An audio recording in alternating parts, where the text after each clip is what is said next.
This program contains adult content. Is there a God? Big atheist. Really? What am I, an idiot? Come on. That yes, it would be nice if you could throw your sins and your responsibilities on someone else. But it's not true. It looks like far-left lunacy. I don't believe that it's true that religion is moral or ethical. You don't need to follow anybody!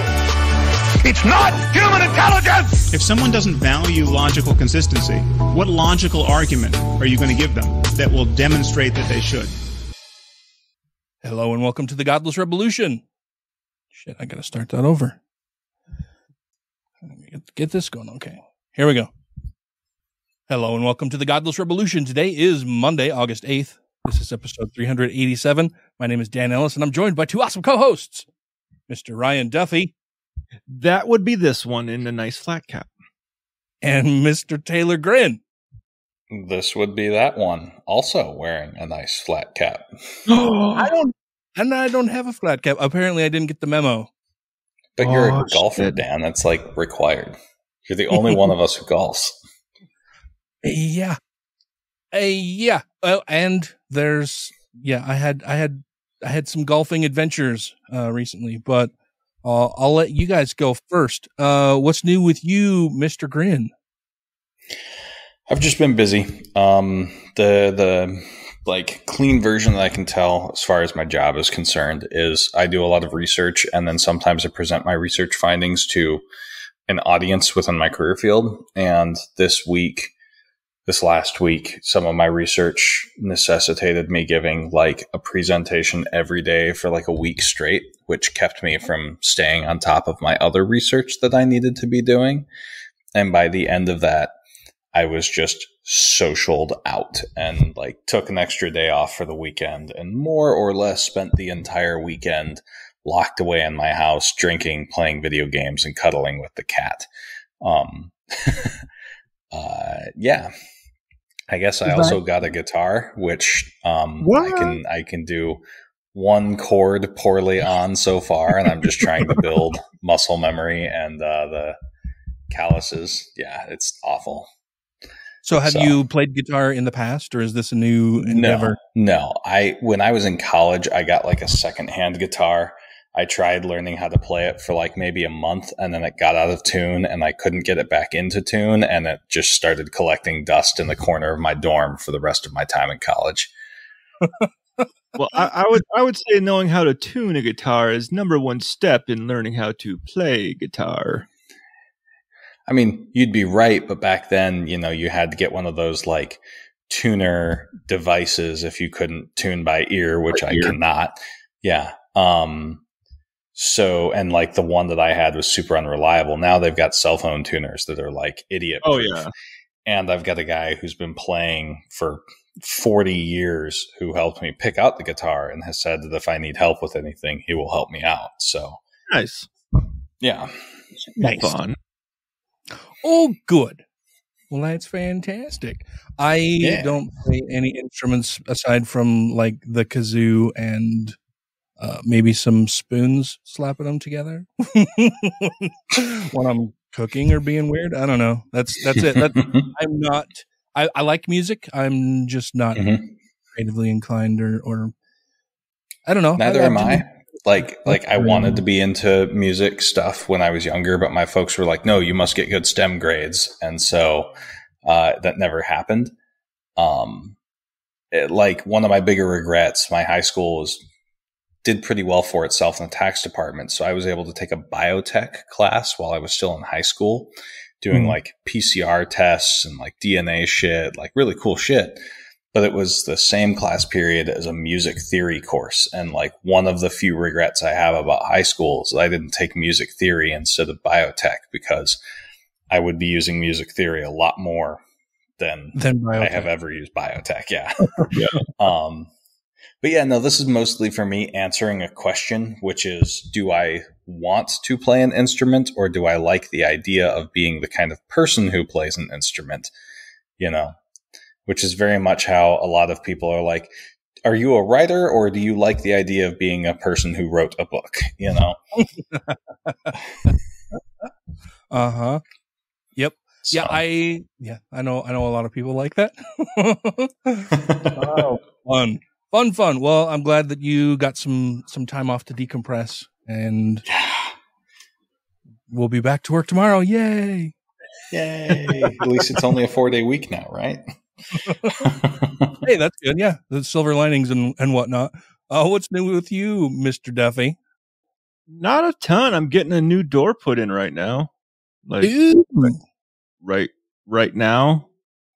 And now? Like right now they're working upstairs. Oh. What kind of door and where? The patio door that goes out into the backyard, so my door will no longer act like a sieve in letting heat air out. Yeah, I saw your old door before it was replaced, and it was you definitely needed a new door. Oh yeah. It needed a new door before we moved in. But it was the order of like, let's do this first and then do this. And it was kind of like, we were going to do the yard and let the door go for another year. But it's like, nah, we don't have to water it this year. So let's just get the door done. Yeah. Yeah. Well, that's cool. I'm excited for you. Are you excited for the new door? Is it a cool thing? Yeah. Well, I mean, it's going to work. I'll be able to open it without fighting it. That will be good. It's always good to have to fight the door that you're trying to exit from. I feel like every sliding door I've ever encountered in a house more than 10 years old, the person who owns the house will be like, all right, so what you need to do is like, there's always so how this works is like, every sliding door I've encountered on like a slightly old house, like the first time there's a strong rain or something like that. Like now the door roll 1d20, and determine on the table what quirk your sliding door has. Yeah. So this one is like, it's made out of composite materials. So it isn't susceptible to like heat and cold and rain and water to flex and move or anything like that. So once it's in, it stays. Definitely better than the recurve door. Yes. Yeah. That's what mine was doing. Yeah. You're absolutely right. Like as far as sliding glass doors go, like it's always okay. Now you got to grab the handle, and then you also have to grab the back edge of the frame and just like lift it up a little bit and kind of shimmy it, and then give it a good shove, and it'll go fine. Mine was definitely grab the handle and kind of push the bottom first, and then it all goes.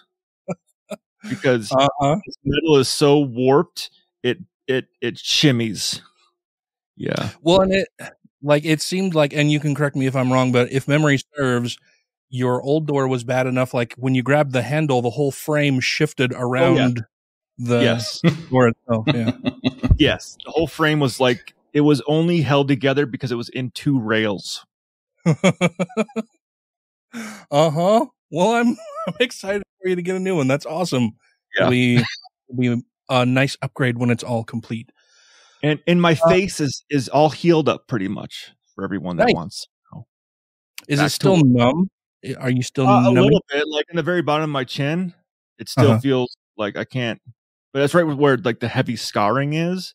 So I imagine that once that all internally gets better, I'll get all my feeling back. Yeah. Well, that's good. I'm glad. And you got your stitches on. You only had your stitches in for, wasn't even a week, was it? 6 days. Yeah. 6 days is all I needed them in for. That's nuts. I know. Seemed like a very short period. Yeah. Seemed super short. Yeah. That's what I thought. I'm not used to stitches. I'm like, I'll do what you tell me to do. Well, that's cool. Anything else? No, Dan, it sounds like you've got some super exciting golf stuff. Oh yeah. No, not super exciting golf stuff. Oh no. So my knee's been a real bastard lately.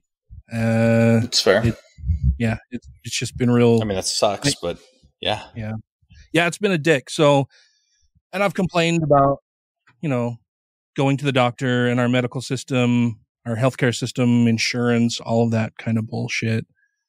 And so, when it first started hurting again, I mean, it's been an issue since I had 2 prior knee surgeries. Like my last knee surgery was more than 20 years ago, and I had my ACL repaired. So I have a couple screws in my leg, for the new ACL that was constructed and everything.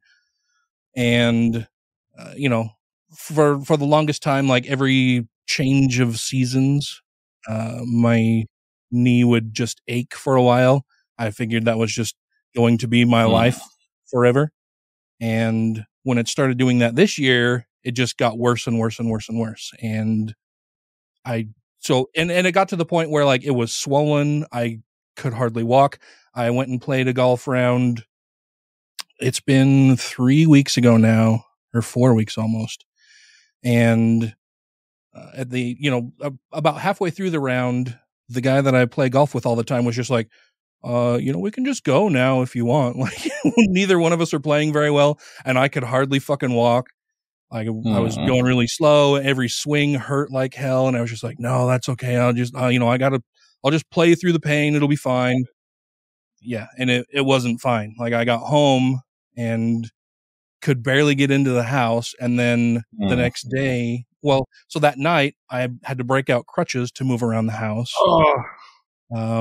The next day I woke up and my knee was super swollen. Like, it looked like I had just injured myself somehow. Like, it was swollen and hurt like hell.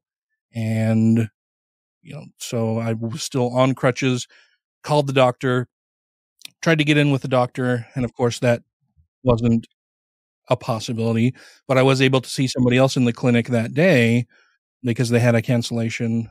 So I went in, spoke to them. They did some initial stuff, sent me down for x-rays, and told me to, just continue taking Tylenol and Icid and rest and all that kind of shit. And they would get me in to see somebody else. So they referred me out to somebody else. I finally got in to see the orthopedic doctor last week. And all that person did was come in and say, "Who did these x-rays? These are terrible." He didn't say they're terrible, but he said, "Who did these x-rays?" And I said, "Oh, well, it was here at the other clinic, within your healthcare system, it's so fucking frustrating to try to explain any of this, right? Because the healthcare system here is so fucking broken. So within the American healthcare system, you have separate individual little companies that run their own little healthcare systems for people who buy insurance to use those healthcare systems. I just happen to prefer the University of Utah's healthcare system or ecosystem because it's more technologically advanced. It's easier to navigate with their apps and everything. Anyway, I went to go see this guy. He took a look at the x-rays. He's like, he didn't say they're terrible, but that was clearly the implication because he looked at them and said, "Who took them?" And then said, "Well, I need an MRI."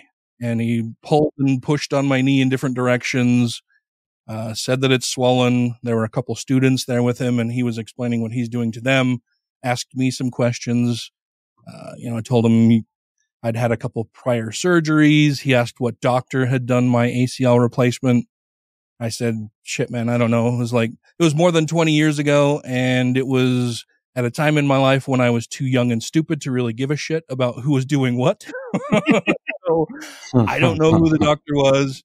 He said, "Was it done here?" And I said, "Well, it was not like in this building. It was done in Utah." State. Oh, yes. And he's like, "You don't remember who it was?" I said, "No." "Okay, big deal." So he set me up. He did all of that, pushed and pulled on my knee. That hurt a lot. It hurt enough that he did all of that. We had our little conversation. He left, and I turned to Tracy and I'm like, "That hurt a lot." It's this weird thing where it hurt enough that I broke out into an entire flop sweat. I just started sweating all over my body because of the pain. And I'm like, that's kind of weird. That doesn't happen very often. I have a pretty high pain tolerance, but him pushing and pulling on the lower part of my leg to see if there was, what did he call it? Gross movement or gross something about sloppiness in the way, like my knee isn't working. Moving in a way it shouldn't. Yeah. And he said, there's no gross movement or whatever. So he wanted to get an MRI. So now I have an MRI scheduled for Friday and then another follow-up appointment with him on Monday.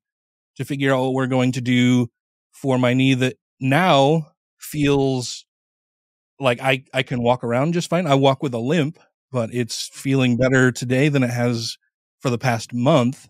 And so it's one of those things where people complain, you know, a lot of conservative people complain, well, we don't need a single payer system. It's just going to, you know, that's going to turn us into a socialized healthcare, and it's going to be like other countries where it takes you forever to see the fucking doctor and it's so expensive. And it's like, no, none of that is accurate because the costs to you as an individual would be much reduced from what you pay on top of what your employer pays.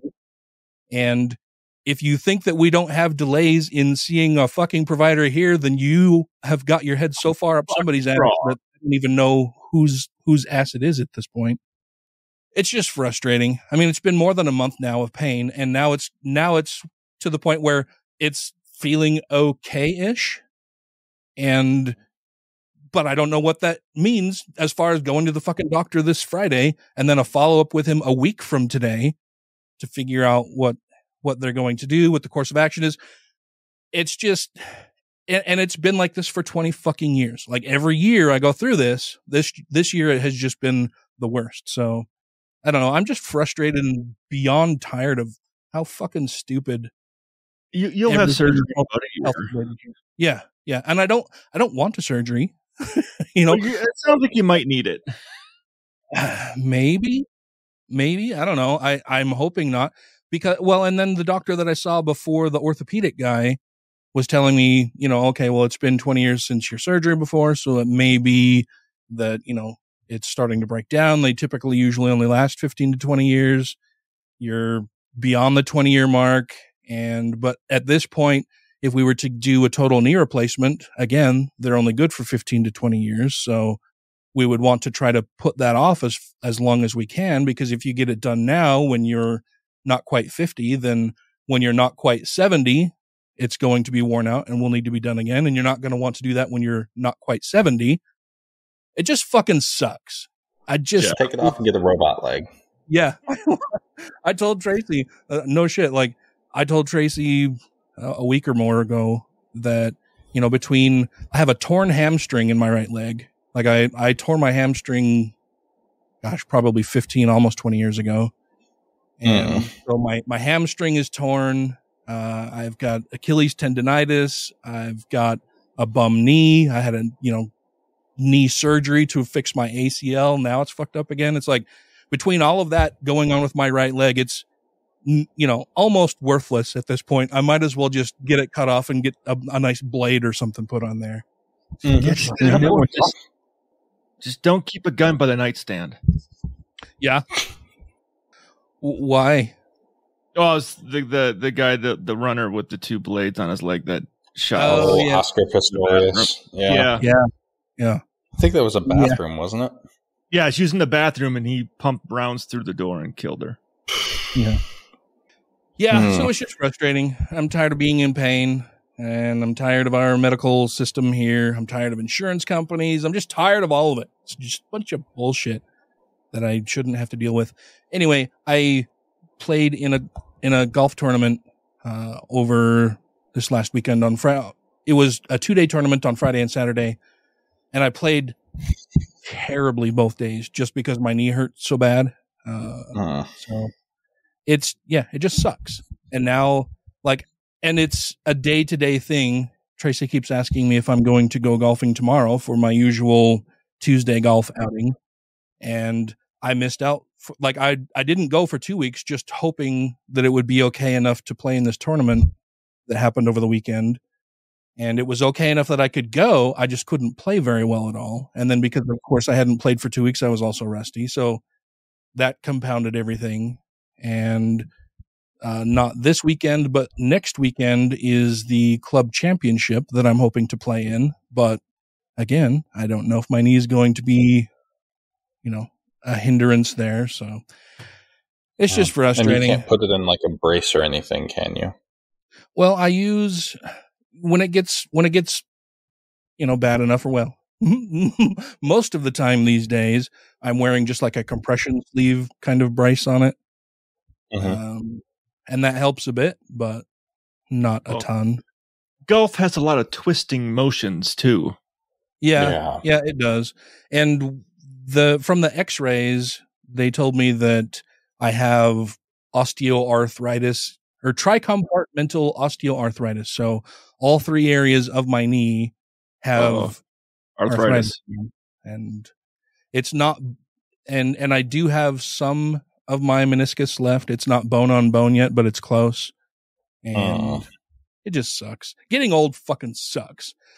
So on Friday, I played with Rod Zundel. For people in Utah, you have probably heard the name Rod Zundel if you listen to or have watched any sports in the state at all ever in your life. He's a sportscaster guy who did a bunch of sports casting for KSL for years and years. Played with him on Friday. Decent guy. And I was lamenting my knee problems talking to him, and he's like, well, yeah, getting old sucks, but it's better than the alternative. And I'm just like, but is it?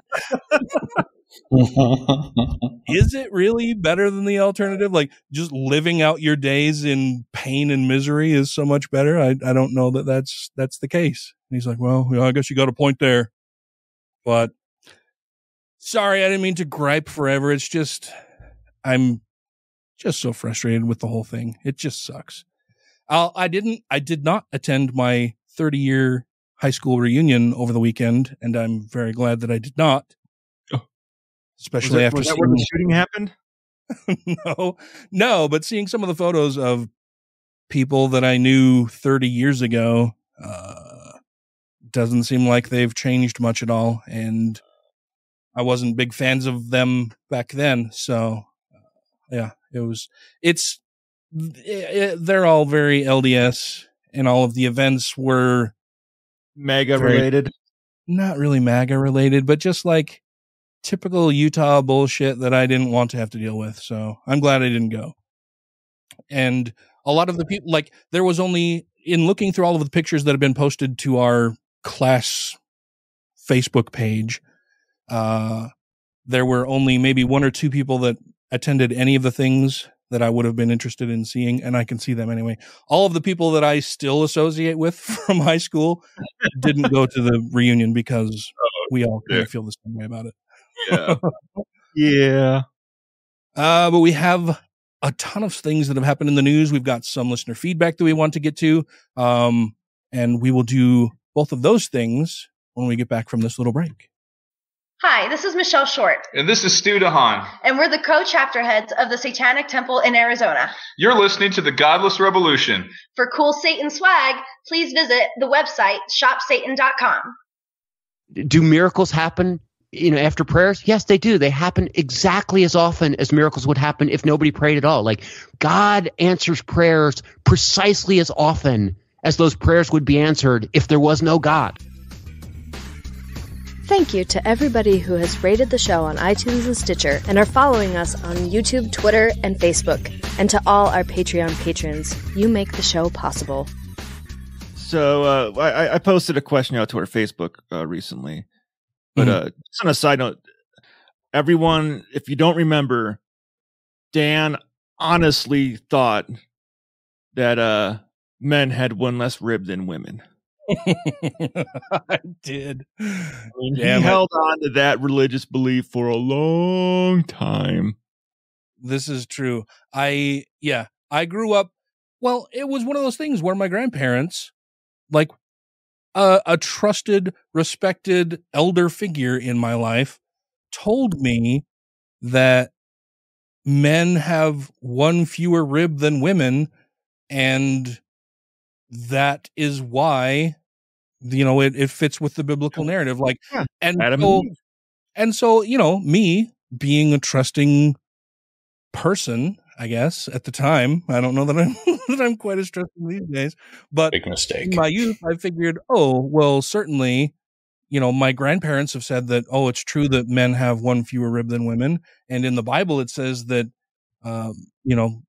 Eve was crafted from Adam's rib, and so that makes sense. And surely they wouldn't put something in the Bible that is so easily disproven and stupid, right? So I figure, okay, well, even as a non-believer, I held on to that belief for a long fucking time as a non-believer because I just never thought to actually check, because I thought for sure they wouldn't put something in there that is so easily disproven and obviously false. But I was wrong. They did. So, yeah, it wasn't until I was, I think I was 24, 25 before I asked somebody or checked somewhere and found out that, oh no, indeed, that's fucking stupid and wrong. And I was dumb for forever believing it, and for believing it that long, especially when I hadn't been a believer for years and years, but it's just one of those things that stuck in my head because of religion. I mean, luckily I didn't have that. The only thing I got to say that I did as a kid wonder about was the Adam and Eve story. Mm-hmm. Until I learned what incest was. And I was like, well, that can't be true. Uh-huh. So that went right out the window. I'm thinking, oh, there's never just two people. Like, that doesn't fucking work. What are you doing, Step Adam? All disfigured and shit. So I got rid of that. A whole X-Files episode about that. I was a big X-Files. I still am a big X-Files fan. I do love Mully and Scully. Scully and Mulder. Mully and Sculder? What? Yeah, I fucked that up bad.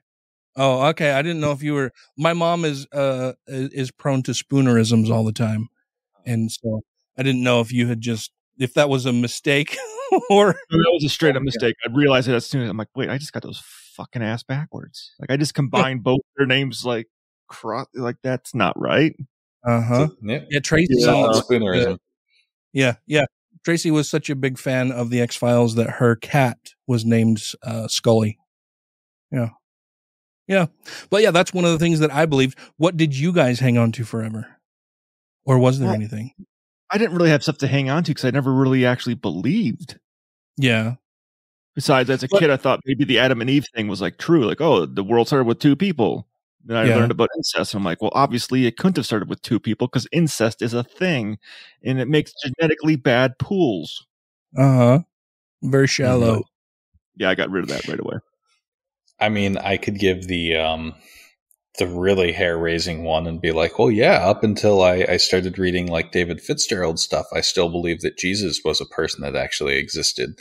But that's a whole episode unto itself that we need to do sometime. The evidence against Jesus ever actually being a human being who existed. Yeah. Mm-hmm. No, I was in one of those positions where like once the fundamental claims about the Bible were disproven to me, is like all of it went at once. You know, it was like, oh, okay, if this is built on a shoddy foundation, I can just demolish the whole structure. Mm-hmm. Mm. Well, I was going to say, like, one of the big fundamentals of like the more predominant religion here as being Mormons is the fact that you get to spend the rest of your life with your family. That's such a fucking turnoff for me. Yeah, and I'm like, depending on your family, that might be a win not to get to spend time with them. Uh-huh. Yeah, I'm going to have to spend eternity with Uncle Touchy. No, thank you. Yeah.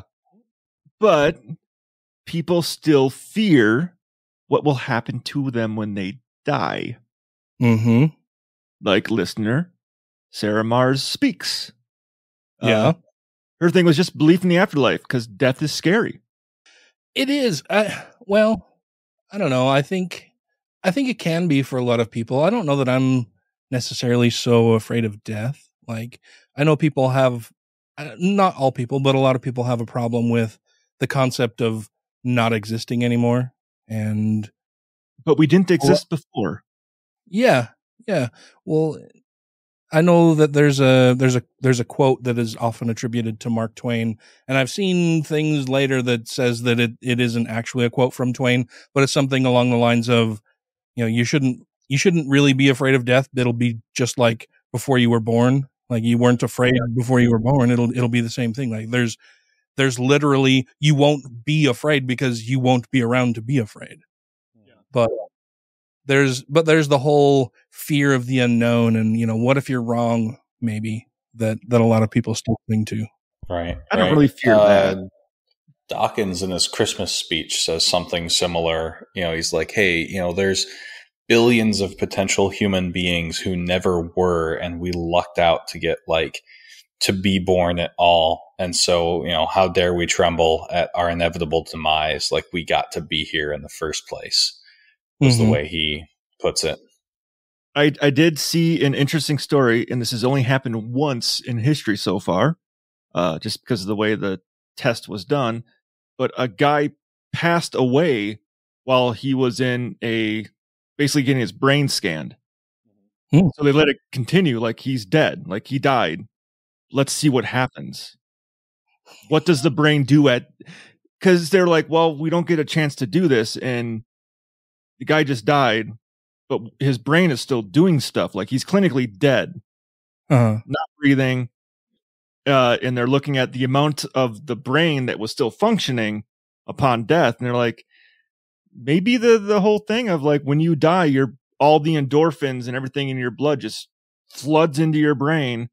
And you basically might get to relive your whole life over again. Like, it's, for us viewing it, it might only be 10 seconds.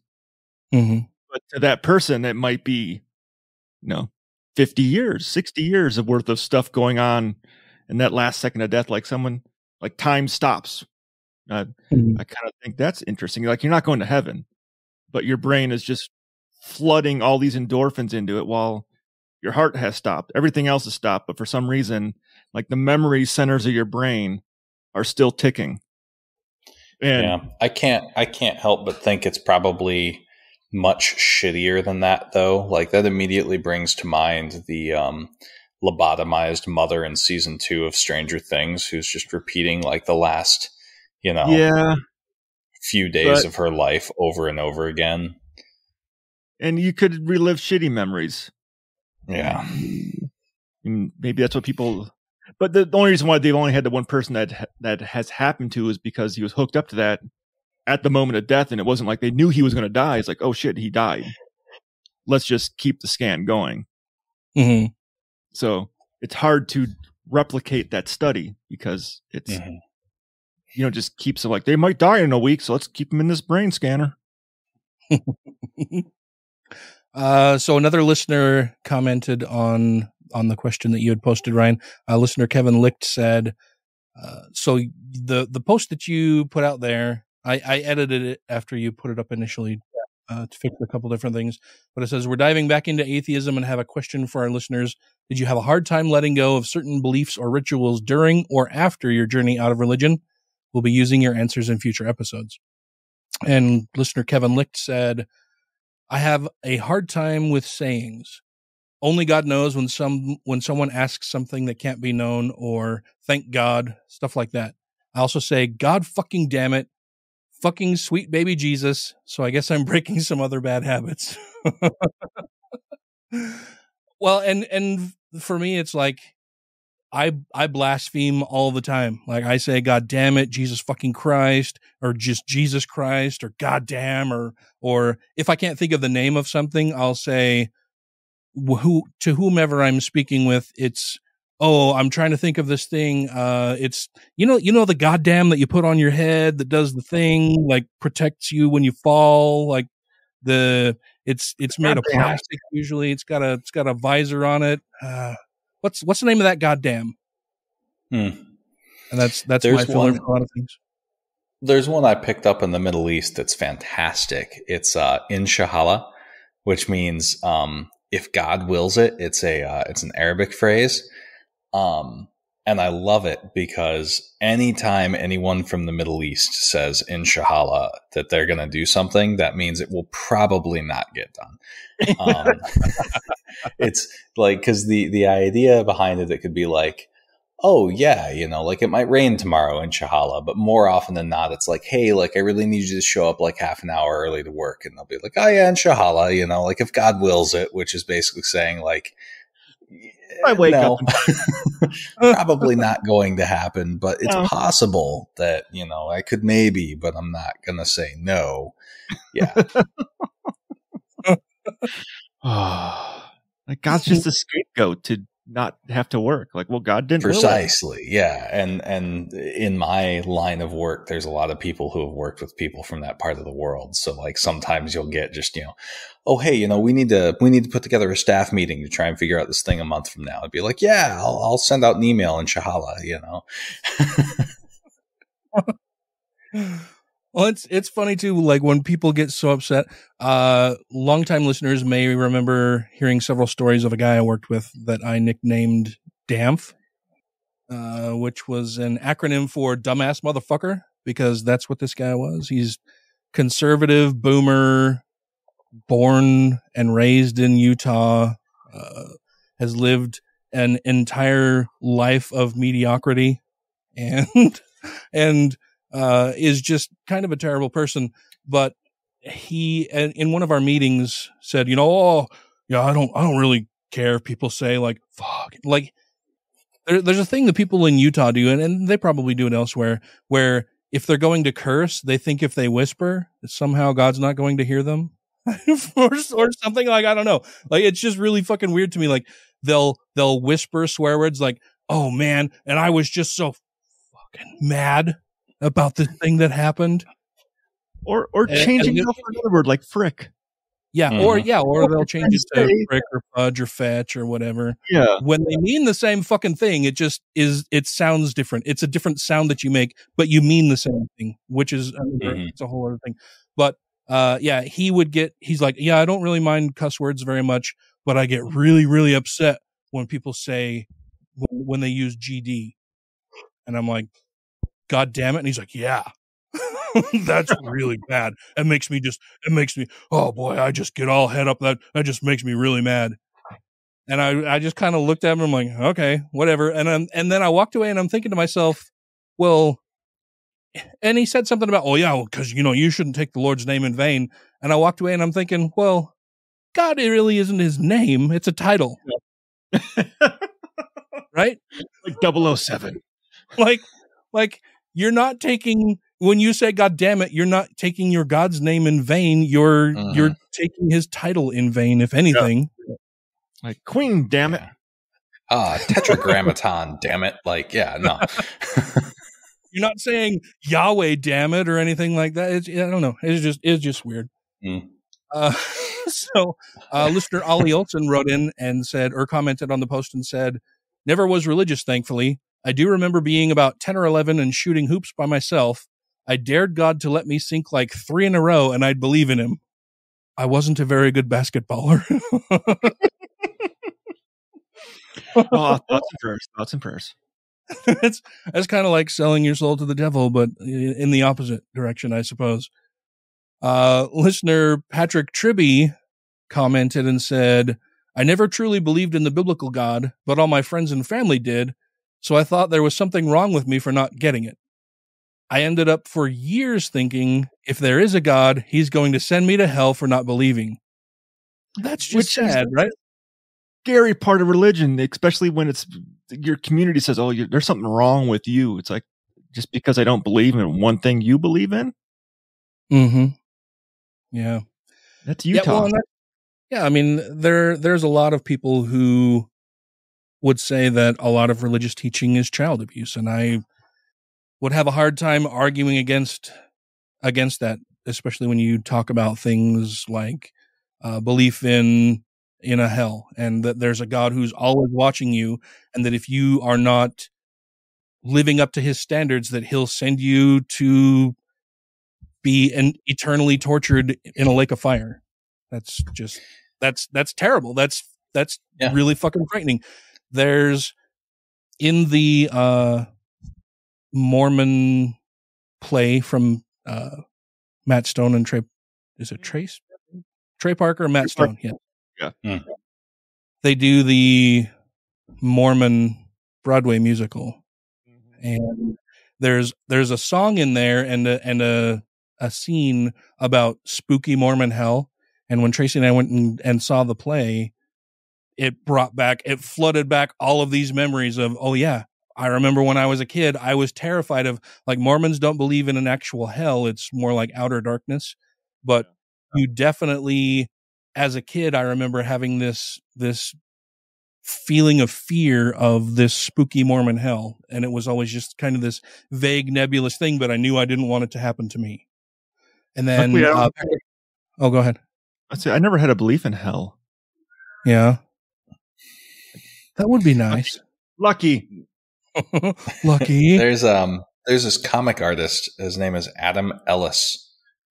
And he just put out this strip about a woman who goes to heaven. And she's like, oh, I can't wait to be reunited with my family. And he just starts listing off all of her family members who are in hell, just like she believed they would be. She's like, oh, so I'm here all alone then. He's like, yep. I'll link that to the Facebook page. Patrick also sent me a message on Facebook. And for those who don't know, like, I don't check Facebook messages very often.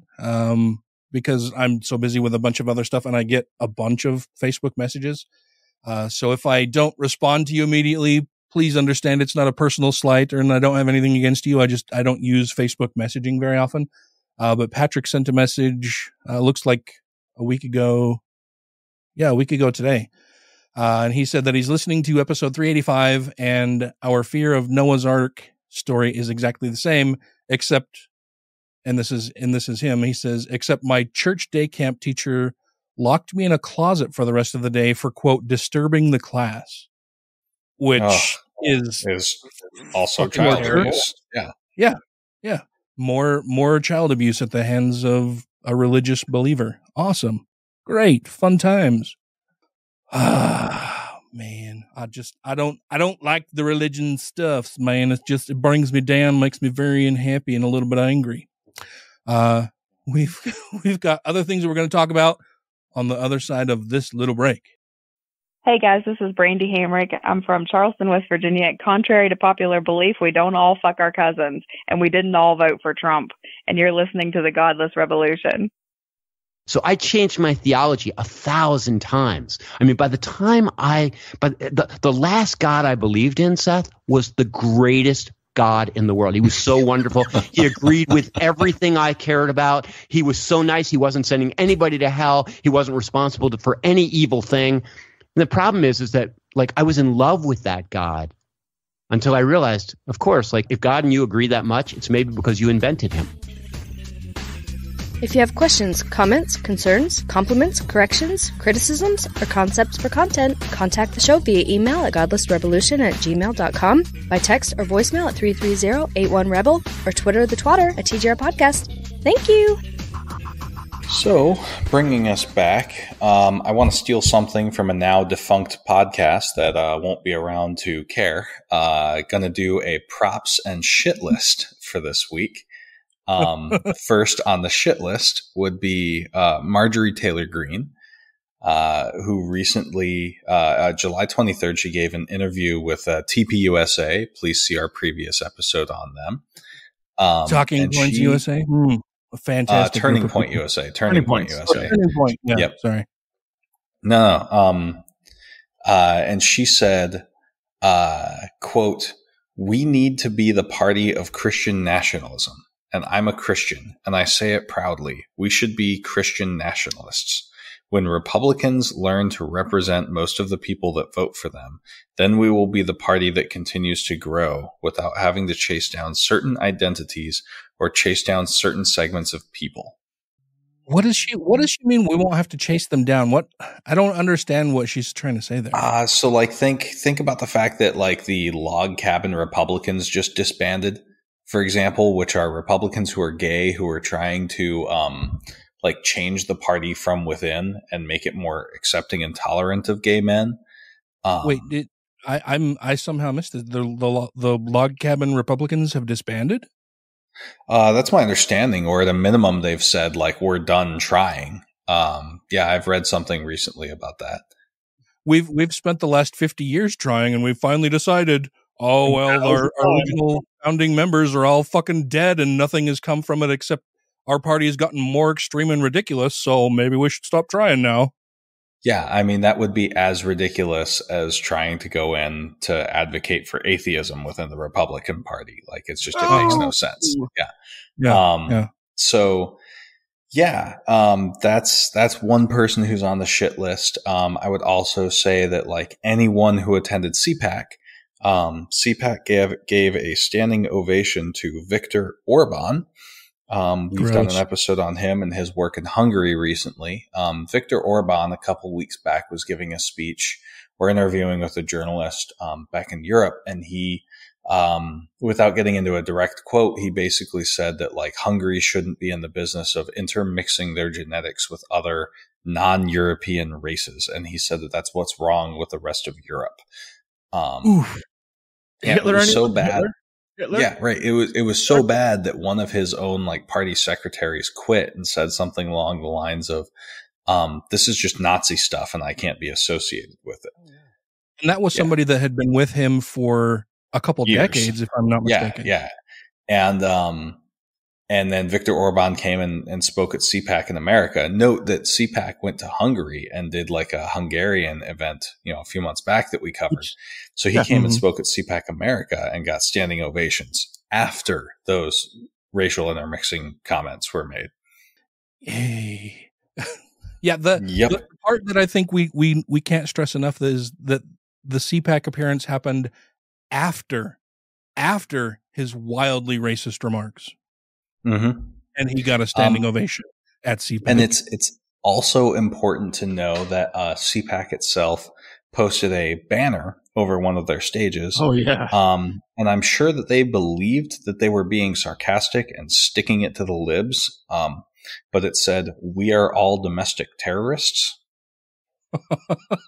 Which, like, if I can take a moment to be the conservative, like, speaker here, because I know how they think, they are looking at, like, Democrats who accuse domestic terrorists of being white supremacists, and then they say, oh, well, Democrats just think all conservatives are white supremacists, so liberals, we're all domestic terrorists, and the problem is, but you are, though.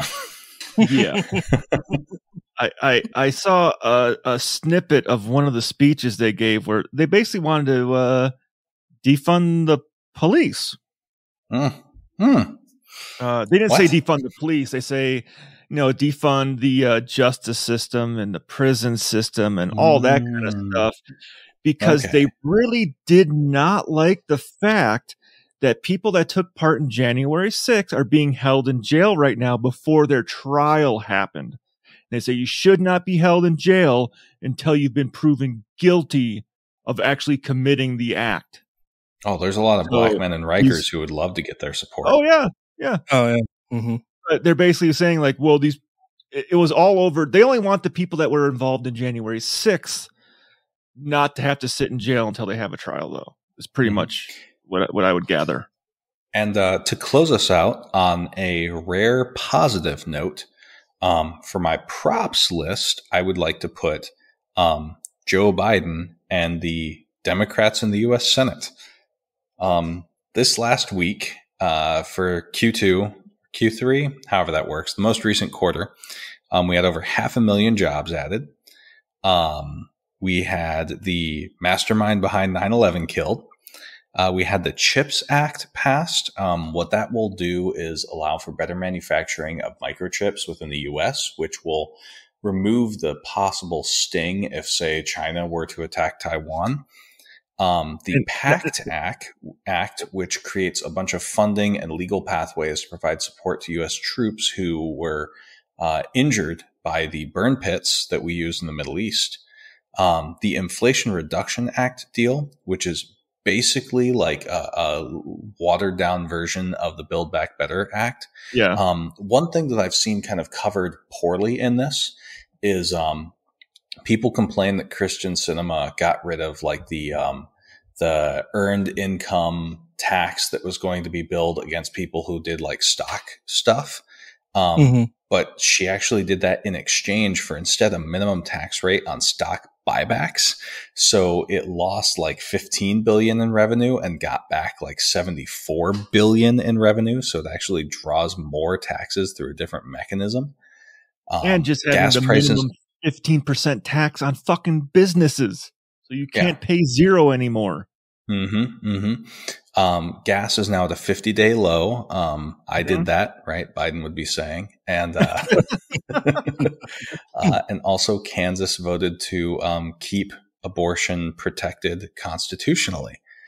Yes. So, yeah, mad props to President Biden, to the Democratic senators, to the voters of Kansas.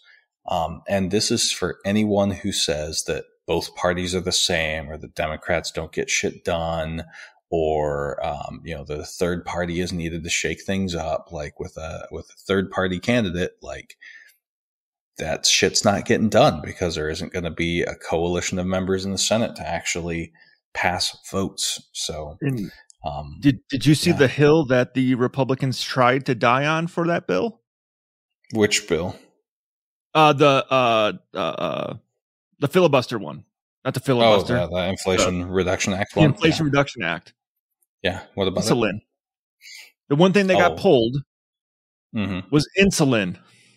They were like, no, we're not going to allow this thing that allows people to pay $35 a month for their insulin to go through, because that's going to make us have to tell insurance companies that you can't charge them $1,000 a month. So we're not going to do that.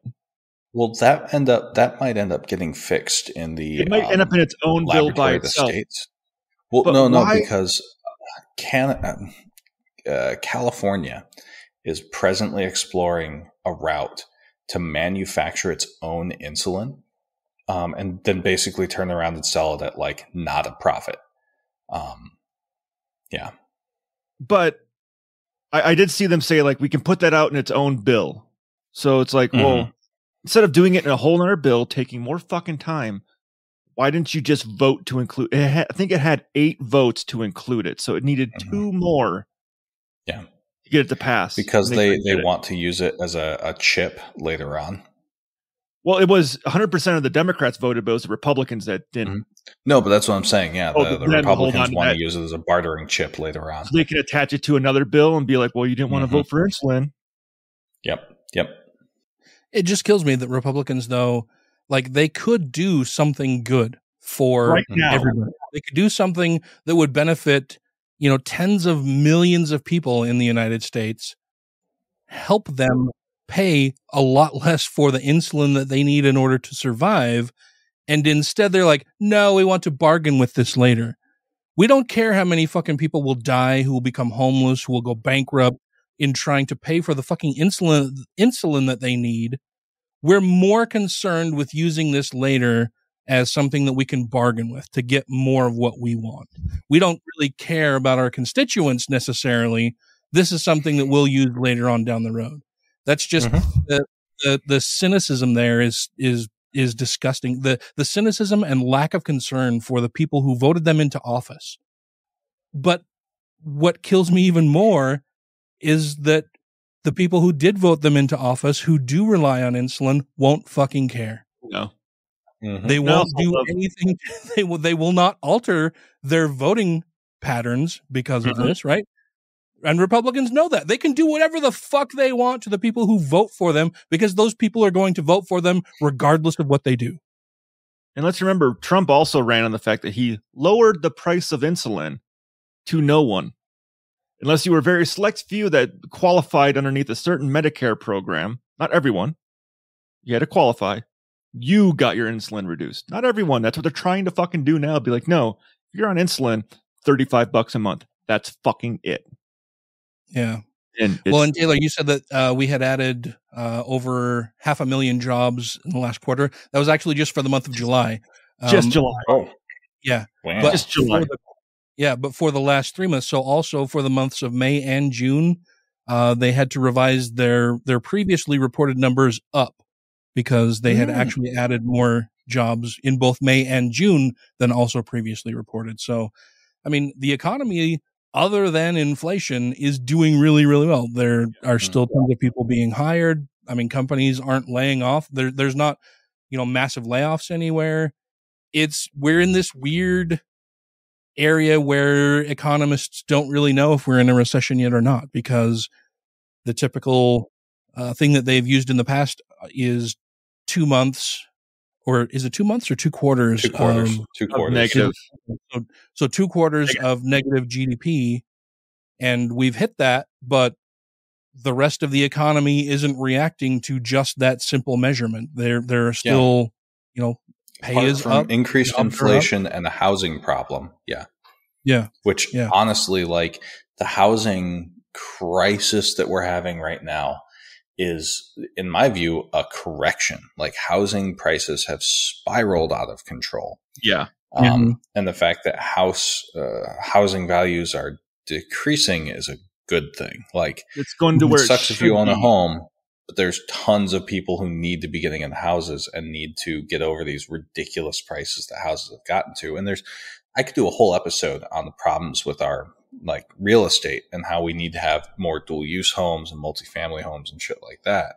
But yeah. And we could. Tracy has mentioned a couple times that she's looked at our house on, Zillow or wherever else, and it's worth so much more than we initially paid for it, and that's awesome and everything. And I'm like, well, it's kind of good if we ever decide to sell, but I don't plan to sell anytime soon. Like the value of your home increasing only helps you if you plan to sell, and I don't have any plans to sell. Other than that, it's just that I'm paying more in property taxes now. Yeah. So, but we have run out of time for this episode. Thank you guys for doing this. It's been a lot of fun. I'm looking forward to our future episodes talking more about religion and atheism and getting more feedback from our listeners as well. Thank you all very much for your input that you have provided recently. I really appreciate it. I love hearing from our listeners all the time. And so it's been great getting more feedback from you guys for sure. It's awesome.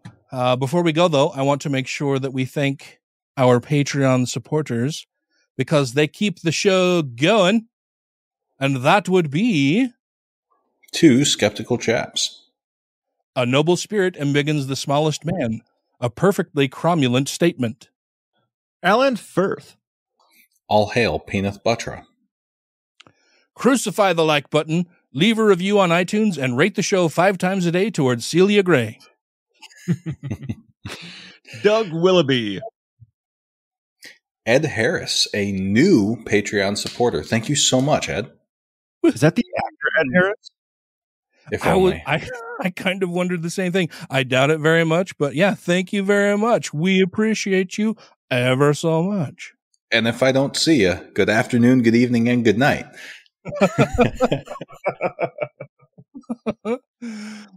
John McCullough. Kevin Scheel. Or did we get a... Okay. Yeah, it's Scheel. Okay. I was like, did we get a correct pronunciation?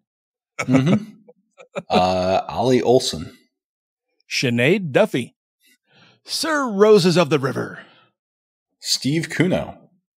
Stephen Andrus. Theodore Sellen. Tiffany Hudson. Vanessa. Clink Trucking. Corey Ebert. Don't be a Richard. Freethinker 215. Get a scale and find out how much a hen weighs. Oh, I love that. That's awesome. Good news, everyone. Jeremy Goodson. Jonathan. Mackenzie Peterson. Marvin Dracone. Martina Fern. Megan Mitchell. Not a fucking gymnast. Utah Outcasts. Wesley Aaron. Zeus 9SO. Janet Uter. Purple Dragon. Sarah Segovia. Savid Acuna. Socialized healthcare saved my life. I still want to know that story. Tim Jacobson. My buddy James. And Optimus Prime wants you to please support the American Foundation for Suicide Prevention. Autobots, transform and roll out. Thank you all very, very much. We appreciate you a ton. If you, dear listener, would like to become a Patreon patron, you can do so very easily by going to patreon.com/GodlessRebelution, where you can contribute as little as $1 per episode. And then you get all kinds of fun stuff like bonus episodes every now and then, extended outtakes, longer versions of the show. You get the show before everybody else. Me desperately trying to avoid hearing Ryan talking about his injury. This one right. It's all better. It's just a little scab left. And remember when you hit it and the skin was like flayed open and there was blood coming out? Yeah, like it was talking. I could make it talk. All right, Avocado, let's go to bed now. Taylor turns pale and just falls over. Thank you guys very much for joining me tonight. This is always a great time. I love talking to you guys. Love you both. I'm going to go. I have to mow the lawn tonight. Jeez. If you'd have just let it die, you didn't want to have to do that. I'm hoping to get our front yard xeriscaped next year and then just have the little bit of grass in the back for the dogs. That's our plan. This year was the patio door. Next year's xeriscaping. Yay! Apartment living.